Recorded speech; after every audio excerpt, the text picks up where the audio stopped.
વાત કરીએ 2024 પૂરું થવાની તૈયારીમાં છે. એકવાર છે ને આખા વર્ષની પાછળ જઈને સારી પરિસ્થિતિઓ અને ખરાબ પરિસ્થિતિઓને યાદ કરી લેજો.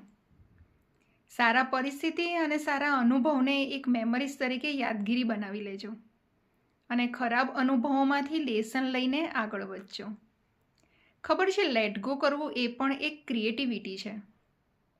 દરેક માણસ લેટ ગો નથી કરી શકતા કોઈ પણ વસ્તુને.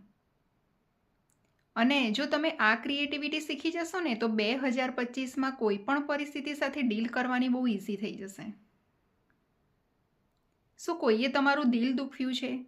કોઈએ તમારી સાથે ખરાબ કર્યું છે કે પછી એવી કોઈ ખરાબ પરિસ્થિતિ? એને પકડી રાખીશું તો એમાંથી આપણને કંઈ જ નહીં મળે. પણ હા, એને લેટ ગો કરીને આગળ વધીશું તો આગળ કંઈક સારું જ શીખીશું. તો 2025માં જેને આપણી સાથે ચાલવું છે ને એને આપણે સાથે લઈને ચાલીએ. પણ જેને આપણો સાથ પસંદ નથી અને આપણી સાથે નથી ચાલવું ને એને છોડી દઈએ. એવી પરિસ્થિતિઓને પણ બાજુમાં મૂકી દઈએ.